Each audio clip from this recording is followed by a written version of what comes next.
O Senhor esteja convosco. Ele está no meio de nós. Proclamação do Evangelho de Jesus Cristo segundo Mateus. Glória a vós, Senhor. Dirigindo-se para a sua terra, Jesus ensinava na sinagoga, de modo que ficavam admirados e diziam: de onde lhe vem essa sabedoria e esses milagres? Não é ele o filho do carpinteiro? Sua mãe não se chama Maria e seus irmãos não são Tiago, José, Simão e Judas? E suas irmãs não moram conosco? Então, de onde lhe vem tudo isso? E ficaram escandalizados por causa dele. Jesus, porém, disse: um profeta só não é estimado em sua própria pátria e em sua família. Jesus não fez ali muitos milagres porque eles não tinham fé. Palavra da salvação. Glória a vós, Senhor. Pela leitura do Santo Evangelho, sejam perdoados nossos pecados. Louvor a vós, ó Cristo. Então, hoje, na sexta-feira da 17ª semana do Tempo Comum, quando nós rezamos nas sextas-feiras, está em meio aos textos da liturgia o aspecto penitencial. Essa penitência não é um peso para quem experimenta da misericórdia, pois a misericórdia é a compaixão, o amor, a sensibilidade de Deus por nós. Cada sexta-feira, o ato penitencial, as penitências que nós fazemos, nos aproximam mais de Deus, geram a amizade nossa com Deus. É o modo de nos aproximarmos de Deus fazendo as penitências. Na primeira leitura de hoje, a gente tem o texto das grandes festas, lembrando aquele mandamento, quando diz que nós devemos guardar o dia do Senhor, guardar suas festas, para celebrá-lo. O aspecto mais presente nessa celebração é a assembleia, povo reunido, que vai lembrar a igreja. A igreja é o povo de Deus, a igreja é o templo do povo reunido, é a grande eclésia, a grande assembleia. Em todas as festas que nós ouvimos hoje, na primeira leitura, existe uma regra principal: quer uma assembleia no dia principal, quer uma reunião do povo. E Deus estava presente nessa assembleia para congregar. Deus é o motivo do nosso encontro. Deus é o motivo da nossa assembleia. Deus é o momento extraordinário em que o povo se reúne para ouvir. E o povo se reunia para ouvir a palavra de Deus, a mensagem de Deus. Nós, quando vemos a missa, quando participamos da missa, devemos vir com aquele desejo fecundo de ouvir a palavra. Esses dias a gente ouvindo os textos das parábolas sobre a semente, foi muito interessante ouvir que é na boa terra que a semente dá fruto. Porque a semente sempre é boa, a semente toda a vida vai ser boa. O modo de acolher essas sementes é que vai dizer se vai dar fruto ou não. Então, o modo de a gente vir para a assembleia, para a missa, para querer ouvir, e quando eu digo ouvir, é se deixar ser tomado, é se converter pelo anúncio dessa palavra. No Evangelho a gente vai ouvir que aquelas pessoas não experimentaram dos milagres de Jesus, elas não experimentaram dos feitos de Jesus. E o motivo? Eles não tinham fé. Eles não consideravam a palavra de Jesus. Às vezes pode acontecer isso quando nós fazemos escolhas. Escolhas não pela palavra de Deus, mas pelos rótulos, não pelo conteúdo. E a gente deve ter muito esse cuidado. Ouvir as pessoas pelo rótulo que nós fazemos dela, e não pelo conteúdo em si. O conteúdo é a palavra de Deus, nunca vai mudar, nunca. E é por ele que nós estamos aqui.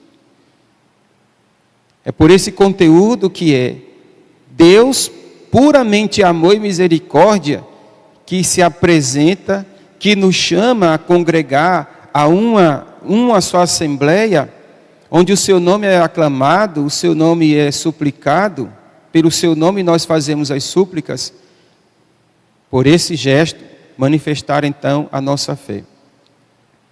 As pessoas, naquela época de Jesus, no seu lugar, na Galileia, não acreditavam em Jesus, não aceitavam sua palavra, que dizia: quem é esse? É um de nós. O que é que um de nós pode fazer? Se deixa ser tomado pelos rótulos, se deixa ser contaminado pelas situações, pelo ocasional, não pelo fundamental. A palavra de Deus, ela é, como diz nas cartas do Novo Testamento, é uma espada. Como diz no Salmo, é luz. Independente de quem pregue, é a palavra de Deus. Se naquela época o próprio Jesus, pregando, não se acreditava, por falta de fé, não tinham fé, daí não aconteceram milagres. Não foi frutífero, porque não encontrou um terreno bom.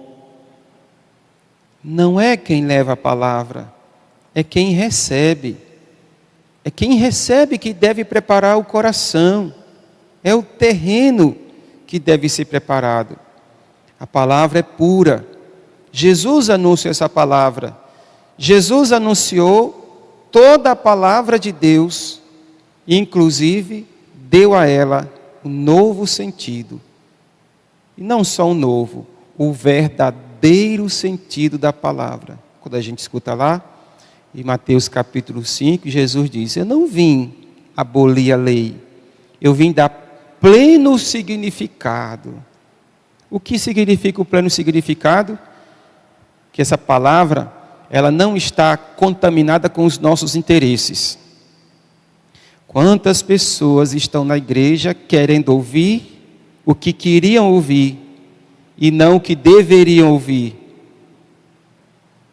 Quantas pessoas fazem acepção de pregadores? Fazem acepção disso ou daquilo? Às vezes até na igreja.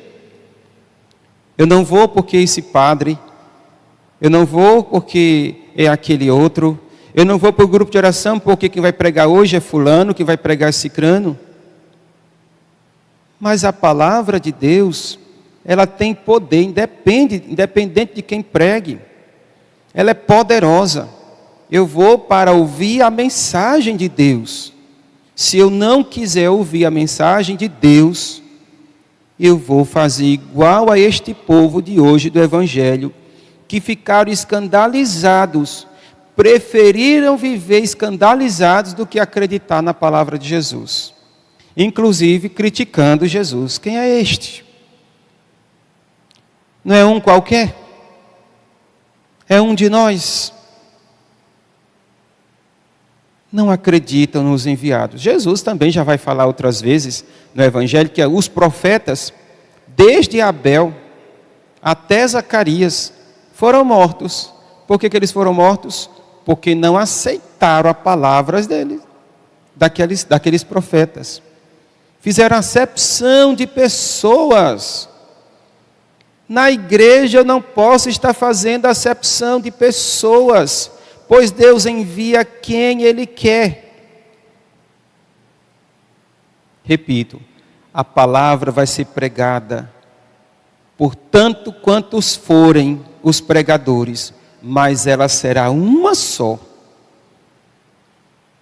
Eu é que tenho que preparar o meu terreno, para que essa palavra encontre ali um terreno onde possa frutificar essa palavra, dar frutos. E quais são os frutos da palavra? primeiro fruto da palavra, a conversão. A palavra não é para relaxar nossas vontades. A palavra é para dar às nossas vontades o verdadeiro sentido de estar na assembleia, de estar reunido com o povo. Não é relaxar as leis, mas é dar às leis o pleno sentido. Por que eu tenho que obedecer à lei de Deus? Por que existem tantas normas? Por que até as festas Deus deu norma para que nós vivêssemos? Porque tudo deve estar pautado segundo a vontade de Deus. Nada é a nosso acaso, nada é por acaso, nada é do nosso jeito. Tudo que Deus nos falou se torna lei, mas uma lei de amor. Não a lei que pesa, não a lei que irrompe as nossas vontades e tira a nossa liberdade. Pelo contrário, quanto mais eu obedeço, mais livre eu sou. Os que não obedecem vivem fugindo, mais prisioneiros do medo são. A obediência nos faz livres, porque se eu obedeci, estou certo. Quando eu obedeço, eu estou certo. Se eu estou certo, eu estou me sentindo livre. A palavra de Deus é para a nossa liberdade. O anúncio dessa palavra é para gerar em nós, então, conversão, fé, vida nova, porque isso faz com que a igreja, a assembleia, o povo reunido, seja plenamente vivida a vocação de Deus. Deus presente no meio do seu povo, que escutando essa palavra, quer cumprir, quer obedecer. Glória ao Pai, ao Filho e ao Espírito Santo. Como era no princípio, agora e sempre, por todos os séculos dos séculos. Amém.